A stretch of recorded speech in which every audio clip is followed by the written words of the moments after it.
और सुनील कोठारी जी, आपसे सवाल है कि बीजेपी के ऊपर क्यों इस तरह के एलिगेशन लग रहे हैं कि बीजेपी वहां पर सरकार को तोड़ने की कोशिश कर रही है? देखिए, मैं कहना चाहूँगा कि बीजेपी कोई भी किसी तरह की कांग्रेस सरकार को तोड़ने की कोशिश नहीं कर रही। ये तो आग उनके स्वयं के घर में लगी हुई है। हमें इसकी जो 2018 के विधानसभा चुनाव हुए थे और उसी समय उसकी स्क्रिप्ट लिख दी गई थी कि जिस प्रकार मध्य प्रदेश में सिंधिया जी को वहां की कमान सौंपी गई थी, राजस्थान में पायलट जी को कमान सौंपी गई थी, और चुनाव के बाद जिस तरह से जो यहाँ सरकारों के अंदर निर्णय हुआ कि सिंधिया जी और पायलट जी को एक तरफ बैठा दिया गया और केंद्र की आला कमान की इच्छा के हिसाब से जो उन्होंने जो उनकी इच्छा थी और उसके हिसाब से गहलोत जी को यहाँ पे मुख्यमंत्री बनाया, तब से लगातार जो जिस तरह की स्थितियां हैं कांग्रेस के अंदर आप बनी हुई देख रहे हैं। और ये हम सबको पता है कि जिस प्रकार राजस्थान में कांग्रेस चल रही है, की सरकार चल रही है, उससे राजस्थान का विकास भी रुका हुआ है और यहाँ लॉ एंड ऑर्डर की भी व्यवस्था बिगड़ी हुई है। और परिणाम स्वरूप आप देख सकते हैं कि जिस प्रकार थानों के अंदर से अपराधियों को छुड़ा के ले जाया जाता है, जिस प्रकार यहाँ बलात्कार घटनाएं महिलाओं के साथ होती है, और कोरोना में जिस तरह की स्थितियां बनी है, पूरी की पूरी राहत केंद्र सरकार के माध्यम से आई। जनता त्राईमाम कर रही है और जयपुर जैसा शहर आज हॉटस्पॉट बना हुआ है और सरकार मूक दर्शक बनी हुई है।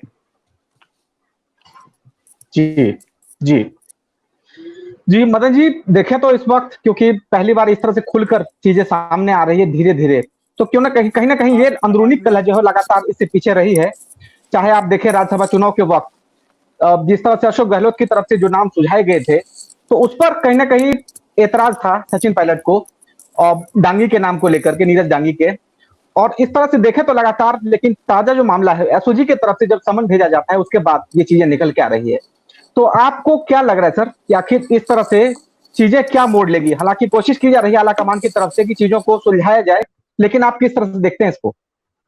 देखिए, मुझे जो लग रहा है कि इस बार सचिन पायलट आर पार की लड़ाई के मूड में आ गए हैं।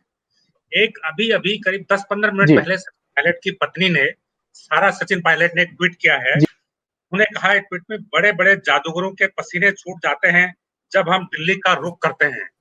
तो इस ट्वीट से क्या अंदाजा लगता है कि इस बार सचिन पायलट आर पार की लड़ाई की मूड बना चुके हैं। पिछले 2 साल से जो सचिन पायलट और अशोक गहलोत के बीच जो एक टकराव की स्थिति बनी हुई है, तो एसओजी के नोटिस देने के बाद इस बार वो चरम तक पहुंच गई है और पायलट खेमे ने लगता है कि एक मन बना लिया कि इस बार तो आलाकमान के सामने फैसला हो तो आर पार लेनी है। और मुझे लगता है कि इस बार मामला कहीं ज्यादा गंभीर है, क्योंकि जो पुलिस का विभाग है, जो गृह विभाग है, वो मुख्यमंत्री अशोक गहलोत के पास खुद ही है। तो अगर कहीं कोई ऐसी बात आ रही थी, अगर कहीं कोई उनको लगता है कि बीजेपी उनकी सरकार को तोड़ने की कोशिश कर रही है, तो बजाय आप पहले उनकी जांच करने के पहले आप मुख्यमंत्री की जांच कराने में जुट गए। तो मुझे लगता है कि इससे जो पायलट का खेमा है या कुछ सचिन पायलट है, वो अपने को कुछ बहुत ज्यादा हद से ज्यादा अपमानित महसूस कर रहे हैं। और ये बात उन्हें, क्योंकि नाराजगी की बात पहले भी कई बार आलाकमान के सामने लाई गई है और जब भी ऐसा मौका है तो दोनों को समझा दिया गया है, कोशिश की गई कि सरकार वहां पर नहीं गिरे। लेकिन इस बार स्थिति मुझे लग रहा है कि पानी से गुजर गया है। ऐसा लगता है कि ये इसमें 2 चीजें हैं। मुझे लगता है या तो फिर आलाकमान को दोनों की सीमा रेखाएं तय कर देनी होंगी, या आपको ये चीजें तय करनी होंगी कौन क्या कर सकता है, कौन क्या नहीं कर सकता है। और जब भी कोई विवाद की स्थिति हो तो पहले ही उसमें आलाकमान की कोई इंटरवेंट उसमें हो जाए, इस तरह की कोई व्यवस्था करनी पड़ेगी। नहीं तो मुझे लगता है कि जो खतरा जो मध्य प्रदेश में देखने को मिला, हो सकता है कोई ऐसी स्थिति राजस्थान में भी पैदा ना हो जाए, तो कोई बड़ी बात नहीं। जी, लेकिन मदन जी देखें यहाँ पर तो, क्योंकि ज्यादा दिन हुआ नहीं है जब मध्य प्रदेश में सरकार इनके निकल गई है, 4 महीना मुश्किल से हुआ है।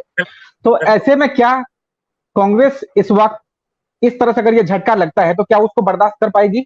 क्योंकि आप अगर देखें तो कपिल सिब्बल की तरफ से आज सिब्बल ने जो ट्वीट किया है वो साफ झलकता है कि उन्होंने कहा कि हम कब जागेंगे, जब हमारे घोड़े सारे अस्पताल से भाग जाएंगे। तो साफ कहीं न कहीं एक सिब्बल साहब एक सीनियर लीडर है, उनको लगता है कि जो स्थिति राजस्थान में बन रही है वो कहीं मध्य प्रदेश के हालात को दोहरा ना ले। तो इसीलिए उन्होंने सीधे अस्तबल का इशारा किया और घोड़ों के भागने का इशारा किया है। तो सीधे से उनकी चिंता कहीं कहीं साफ झलकती है कि अगर सचिन पायलट के साथ इंसाफ नहीं हुआ तो हो सकता है कि एक स्थिति जो मध्य प्रदेश में आई थी वो राजस्थान में भी आ जाए। यहाँ 2 चीजें, अब राजस्थान और मध्य प्रदेश में थोड़ा गैप ज्यादा है। हो सकता है कि सरकार भले ही राजस्थान में बचा ले अशोक गहलोत, लेकिन अगर एक अच्छा लीडर, एक उभरता हुआ नेता अगर पार्टी से बाहर होता है तो ये भी कांग्रेस जैसी पार्टी, कांग्रेस आज जिस स्थिति में है कांग्रेस पार्टी, तो उसके लिए ये भी एक चिंताजनक बात है कि सचिन पायलट जैसा एक अच्छा लीडर, एक उभरता हुआ नेता उनके हाथ से निकल जाएगा। तो चिंताएं दोनों तरफ है, सरकार को लेकर चिंता भी है, चिंता सरकार को लेकर भी चिंता है, और एक अपने जो एक उभरते हुए युवा लीडर है उसको लेकर भी है, ओवरऑल पार्टी को लेकर भी चिंता है। तो 3 चरणों पर चिंता है मेरे विचार से। जी